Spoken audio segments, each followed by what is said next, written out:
Named reaction series के day 5 में आपका स्वागत है दोस्तों। आज हम फ्रिडल-क्राफ्ट एसाइलेशन रिएक्शन के ऊपर बातचीत करेंगे।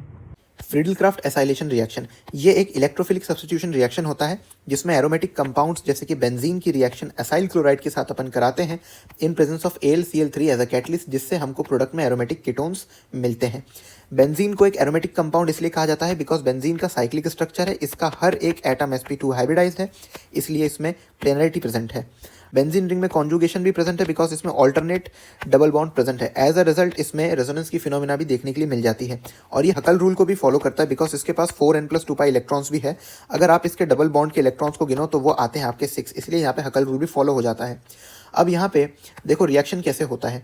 यहाँ पे एनहाइड्रस AlCl3 जो कैटलिस्ट है, ये एल्यूमिनियम जो है वो इलेक्ट्रॉन डेफिशिएंट है बिकॉज इसके पास 6 इलेक्ट्रॉन्स प्रेजेंट है वैलेंस शेल में इंस्टेड ऑफ 8 इलेक्ट्रॉन्स। तो यहाँ पे असाइल क्लोराइड का जो क्लोरीन है वो अपने lone pair of electrons donate करता है एल्यूमिनियम को। एज अ रिजल्ट इनके बीच में कोऑर्डिनेट बॉन्ड का फॉर्मेशन हो जाता है। कोऑर्डिनेट बॉन्ड का फॉर्मेशन होने के कारण कार्बन और क्लोरीन का बॉन्ड वीक हो जाता है। एज अ रिजल्ट ये बॉन्ड टूटता है हेट्रोलिटिक क्लीवेज से, जिससे कि अपने हायर इलेक्ट्रोनेगेटिविटी डिफरेंस के कारण chlorine shared pair of electron को भी अपने साथ ले जाता है और AlCl4 नेगेटिव की फॉर्मेशन यहाँ पे होती है और पीछे आपका असाइलियम आयन छूट जाता है। असाइलियम आयन यहाँ रेजोनेंस स्टेबलाइज्ड है, तो यहाँ पे रीअरेंजमेंट का फिनोमिना नहीं होता क्योंकि यहाँ पे कार्बन के पास में वेकेंट पी ऑर्बिटल है और ऑक्सीजन के पास में लोन पेयर है। लोन पेयर कुछ इस तरीके से शिफ्ट होते हैं जिससे कि असाइलियम आयन रेजोनेंस स्टेबलाइज्ड हो जाता है। अब यहाँ पे electron rich benzene ring acylium ion के ऊपर कर देता है अटैक, जिससे कि असाइलियम आयन जाके बेंजीन रिंग से जुड़ जाता है। एज अ रिजल्ट यहाँ पे अरीनियम आयन का फॉर्मेशन हुआ है। इसका रेजोनेंस हाइब्रिड अगर आप बनाओगे तो पॉजिटिव चार्ज रिंग में इस तरीके से घूमता है, जिसको सिग्मा कॉम्प्लेक्स या फिर वीलैंड इंटरमीडिएट के नाम से भी जाना जाता है।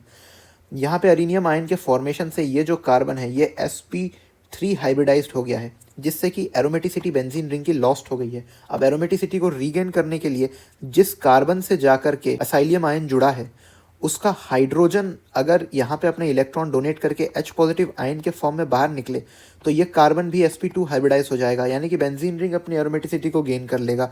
तो यहाँ AlCl4 नेगेटिव आता है, एज अ बेस की तरह काम करता है बिकॉज इसका जो क्लोराइड आयन है वो हाइड्रोजन को H पॉजिटिव आयन के फॉर्म में बाहर निकाल रहा है, जिससे कि हाइड्रोजन के इलेक्ट्रॉन यहाँ पे डोनेट हो जाते हैं और ये कार्बन हमारा sp2 हाइब्रिडाइज हो जाता है।